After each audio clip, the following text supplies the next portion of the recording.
Hello दोस्तों, उत्कर्ष परिवार में आप सभी का हार्दिक स्वागत है। चलिए दोस्तों, आज हम लोग चलते हैं एक ऐसे सफ़र पर, इतिहास के आईने में जरा झांक करके देखा जाए। दोस्तों, बहुत ढेर सारी चीज़ें इतिहास में हैं। बहरहाल, इतिहास के इस पन्ने में आज हम लोग चलेंगे मौर्य साम्राज्य। और मौर्य साम्राज्य पढ़ेंगे नहीं दोस्तों, मौर्य साम्राज्य में मौर्य प्रशासन को लेकर के चर्चा करने वाले। ऐसा क्या है मौर्य प्रशासन में दोस्तों कि इतने बड़े साम्राज्य को इतनी कुशलता से संभाला गया, जो कि आप जानते हैं 323 ईसा पूर्व मौर्य साम्राज्य की स्थापना चंद्रगुप्त मौर्य द्वारा करी गई। फिर आगे चल करके उनके उत्तराधिकारी के तौर पर बिंदुसार, और फिर उसके बाद सम्राट अशोक, महान अशोक, जिसने दोस्तों मौर्य साम्राज्य को इतने चरमोत्कर्ष पर पहुंचाया, जो भारत के प्राचीन इतिहास में सबसे विस्तृत साम्राज्य के तौर पर जाना जाता है। तो इतना बड़ा ये विस्तृत साम्राज्य आखिर चलता कैसे था? तो निश्चित रूप से भाई इसमें कोई न कोई प्रशासनिक गतिविधि तो रही ही होगी। जी हाँ दोस्तों, प्रशासनिक अधिकारी मौर्य साम्राज्य का एक विस्तृत प्रशासन है। इसके प्रशासन और इसके प्रशासनिक अधिकारियों को आप सुनेंगे तो आपको लगेगा करे ये सब चीज़ें तो आज भी आपको देखने को मिलती हैं। आपको ये सभी चीज़ें प्रत्यक्ष रूप से देखने को मिलेंगी। आज इसी नज़र पर, इसी सफ़र पर आगे की ओर चलेंगे तो चर्चा होगी मौर्य साम्राज्य के प्रशासन के उच्च अधिकारियों को लेकर के। मौर्य साम्राज्य के प्रशासनिक गतिविधियों के संचालन के लिए दो भागों का निर्माण किया गया था। एक शीर्ष मंत्री और एक विभागाध्यक्ष के तौर पे जाना जाता था। तो जो शीर्ष मंत्री हुआ करते थे उनको तीर्थ कहते थे, कह सकते हैं आज उदाहरण के तौर पे, जैसे कैबिनेट मंत्री होता है, फिर राज्य मंत्री होता है, फिर स्वतंत्र प्रभार होता है, ऐसे संचालित होता है ना। तो यहाँ पर भी आप यही कह सकते हैं, ये झलक आपको देखने को मिलेगी और यहाँ से आपके एग्जाम में लगातार प्रश्न है। चलिए दोस्तों, सफर पर चला जाए तो मौर्य साम्राज्य के शीर्ष पदाधिकारियों में अगर हम लोग बात करें तो उनको तीर्थ कहते थे। इसमें दोस्तों मंत्री पुरोहित इन दोनों को दोस्तों यहाँ पे क्या कहा जाता था? प्रधानमंत्री। यानी ये क्या कहलाते थे? प्रधानमंत्री का मामला यहां से बनता था इनके लिए। सेनापति युद्ध विभाग का मंत्री जो होता था, यह सेनापति कहलाता था। सेनापति युद्ध विभाग का मंत्री। युवराज कौन था? ये राजा का उत्तराधिकारी युवराज कहलाता है। समाहर्ता, एक दोस्तों विभाग समाहर्ता, जैसे आज वर्तमान में आप सुनते हैं वित्त मंत्रालय, तो एक वित्त मंत्री होता है। उसी तरह से दोस्तों जो वित्त मंत्री आज आप समझते हैं मौर्य प्रशासन में, उसको समाहर्ता कहा जाता था। क्या कहते थे? समाहर्ता कहते थे। और ये राजस्व विभाग का प्रधान होता था, राजस्व विभाग का प्रमुख माना जाता था। इसी तरह से सन्निधाता, एक पद क्या है? सन्निधाता का है। सन्निधाता को अगर देखेंगे तो ये राजकीय कोषाध्यक्ष होता था। आपके एग्जाम में पूछा है कि मौर्य प्रशासन में राजकीय कोषाध्यक्ष किसको कहते थे हम लोग? तो सन्निधाता को कहते थे। हम लोग नहीं भाई, मौर्य प्रशासन के समय कहते थे। हम लोग तो पढ़ते हैं, हम लोग क्या है? पढ़ते हैं। तो चलिए आगे आइए। प्रदेष्ठा, एक पद प्रदेष्ठा का होता था। प्रदेष्ठा जो है ये फौजदारी न्यायालय का न्यायाधीश होता था। फौजदारी जो मामले होते थे उसका ये न्यायाधीश होता था। कमिश्नर भी इसको आज हम लोग आशय लेते हैं, एक अनुमान लगाते हैं। नायक दोस्तों सेना का संचालन अथवा नगर रक्षा का अध्यक्ष जो होता था उसको नायक कहते थे। मौर्य प्रशासन में वो क्या कहलाता था? नायक कहलाता था। कर्मांतिक क्या होता था? जो उद्योग एवं कारखानों का अध्यक्ष होता था। जैसे आज वर्तमान में आप कहते हैं वाणिज्य मंत्री, वाणिज्य उद्योग मंत्री पढ़ते हैं ना, उसी तरह से यहाँ पर कर्मांतिक है। कर्मांतिक क्या करता है? ये उद्योगों एवं कारखानों का अध्यक्ष होता है। इसी तरह से दंडपाल या प्रशस्त, ये दोस्तों सबसे अधिक बार प्रशस्त शब्द को लेके पूछा हुआ है। इसका मतलब क्या है? इसका मतलब है मौर्य प्रशासन का पुलिस अधिकारी जो होता था वो दंडपाल या प्रशस्त कहलाता था। क्या कहलाता था? दंडपाल या प्रशस्त कहलाता था। इसको यहां से पकड़ेंगे। इसके अलावा आगे बढ़ेंगे तो एक पद, एक तीर्थ में दोस्तों व्यवहारिक का नाम दर्ज होता है। जो व्यवहारिक है ये क्या करता था?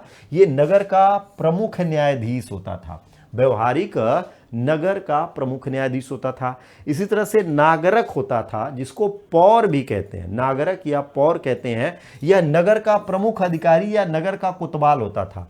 एक देखें व्यवहारिक क्या है, ये नगर का प्रमुख न्यायाधीश है, ये नगर का प्रमुख न्यायाधीश है। और नागरक क्या है, नगर का प्रमुख अधिकारी या नगर कोतवाल के नाम से ये जाना जा रहा है। दुर्गपाल क्या है, राजकीय दुर्गों की रक्षा का ये अध्यक्ष होता था, जो भी राजकीय दुर्ग होते थे उनकी रक्षा का ये अध्यक्ष होता था।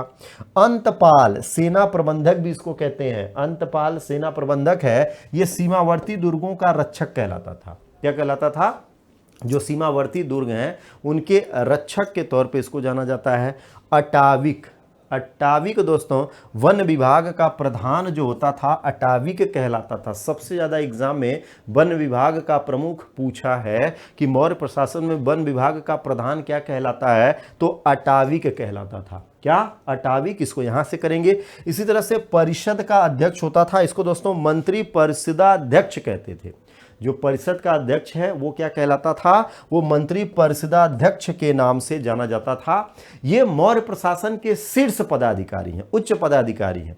इसके अलावा दोस्तों इसमें जो विभाग हैं उन विभागों को अलग अलग विभागाध्यक्ष के तौर पे जाना जाता था। चाणक्य ने भी इसका वर्णन किया है। चाणक्य ने अपने अर्थशास्त्र में 26 विभाग और उनके विभागाध्यक्षों का विवरण दिया है। तो कुछ विभागाध्यक्ष दोस्तों जो हम लोगों के एग्जाम में छपते हैं, एक एक करके उनका भी दीदार करते हैं। सबसे पहले देखेंगे तो लक्षणाध्यक्ष, लक्षणाध्यक्ष, लक्षणाध्यक्ष को अगर देखेंगे तो पैसा वाला मामला संभालता था भाई, सिक्के जारी करते थे। टकसाल, जो आगे चल करके टकसाल कहा जाने लगा, मुद्रा तथा टकसाल का अध्यक्ष होता था, यह लक्षणाध्यक्ष कहलाता था। इसी तरह से होता था पौतवाध्यक्ष। पौतवाध्यक्ष दोस्तों ये माप तौल, यानी जो घटतौल की शिकार हो जाती है जनता, ऐसा न होने पाए उनकी सुरक्षा के लिए बनाया गया था पौतवाध्यक्ष। माप तौल का अध्यक्ष होता था। सोचिए दोस्तों उस जमाने में भी इतनी विस्तृत सोच थी। आज भी आप देखेंगे भाई माप तौल का अधिकारी तो होता है लेकिन जनता शिकार हो जाती है। इसकी भी निगरानी मौर्य काल में होती थी, यानी मौर्य काल में इस पर भी ध्यान दिया गया है, जो कि यहां से आप देख पा रहे हैं। इसके अलावा शुल्काध्यक्ष होता था भाई, राजकीय धन है या जो जुर्माना वसूल किया गया है इन सब की निगरानी करता था शुल्काध्यक्ष। यहां से करिएगा सीताध्यक्ष। दोस्तों ध्यान रखना, बहुत ही काम का ये पद हुआ करता था और आपके एग्जाम में सबसे ज्यादा पूछा जा रहा है। राजकीय कृषि विभाग का जो अध्यक्ष होता था उसको हम लोग बोलते हैं सीताध्यक्ष।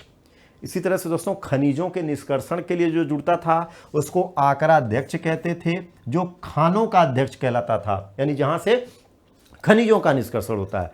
इसी तरह से दोस्तों विविताध्यक्ष है, ये चारागाहों का, चारागाह जो हैं उन चारागाहों का अध्यक्ष विविताध्यक्ष कहलाता था। जो विविताध्यक्ष है वो क्या है, चारागाहों का अध्यक्ष कहलाता था। पणाध्यक्ष, पणाध्यक्ष व्यापार वाणिज्य का अध्यक्ष होता था। ये क्या होता था, व्यापार वाणिज्य के अध्यक्ष के तौर पे इसको जाना जाता था।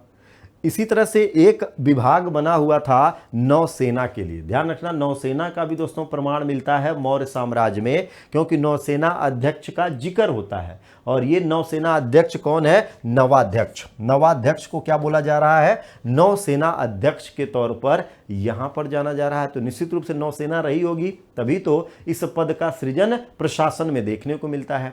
इसके अलावा अगर देखेंगे तो सूनाध्यक्ष, दोस्तों ये बूचड़ खाने का अध्यक्ष होता था। बूचड़ खाना, जो कसाई खाना भी आप कहते हैं, तो बूचड़ खाने का अध्यक्ष सूनाध्यक्ष कहलाता था।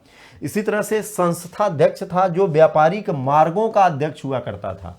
यानी सड़क परिवहन राजमार्ग मंत्रालय भी बना है मौर्य काल में, जो कि संस्थाध्यक्ष है, व्यापारिक मार्गों की अध्यक्षता ये कर रहा है। गणिकाध्यक्ष है दोस्तों, सामाजिक हाशिए पर महिलाएं जो वेश्याएं हैं उनका निरीक्षण करने का कार्य गणिकाध्यक्ष को सौंपा गया था। तो गणिकाध्यक्ष यहां से दर्ज होता है। इसके अलावा लवणाध्यक्ष दोस्तों नमक का अधिकारी है। लवणाध्यक्ष और नमक भाई प्राचीन काल से ही चर्चा का विषय रहा, इस पे नियंत्रण लगाने का सभी ने कार्य किया और ये आपको आधुनिक इतिहास में भी दिखेगा। दांडी मार्च। मुद्राध्यक्ष दोस्तों, मुद्राध्यक्ष ध्यान रखना, ये मुद्राध्यक्ष ये बहुत कंफ्यूज करता है। मुद्राध्यक्ष दोस्तों ये पासपोर्ट विभाग से जुड़ा हुआ है।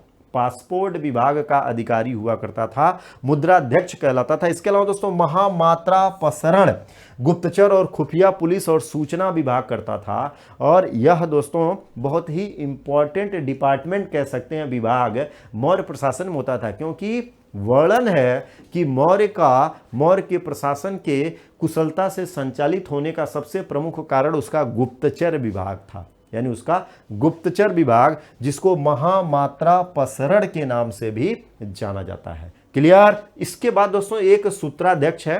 सूत्राध्यक्ष भी बहुत ही महत्वपूर्ण था, क्योंकि विदेशी व्यापार के लिए दोस्तों, खास करके वस्त्र निर्माण के लिए, सूती वस्त्र, रुई कातने, कपड़ा बुनने उद्योगों के संचालन के लिए इसको देखा जाता था। यूनानी लेखकों ने तो इसको मजिस्ट्रेट की संज्ञा दे रखी है, यानी यूनानी इतिहासकार लेखक जो हैं इसको दोस्तों, यानी सूत्राध्यक्ष को मजिस्ट्रेट कहते थे। तो आपके एग्जाम में बहुत बार पूछा है कि यूनानी इतिहासकारों के अनुसार निम्नलिखित में से मौर्य प्रशासन का कौन सा पदाधिकारी मजिस्ट्रेट कहलाता है, तो यही सूत्राध्यक्ष मजिस्ट्रेट कहलाता है, जो रुई कातना, कपड़ा बुनना, इन सब उद्योगों का संचालन किया करता था। और एक सबसे इंपॉर्टेंट लास्ट में है दोस्तों प्रशास्ता।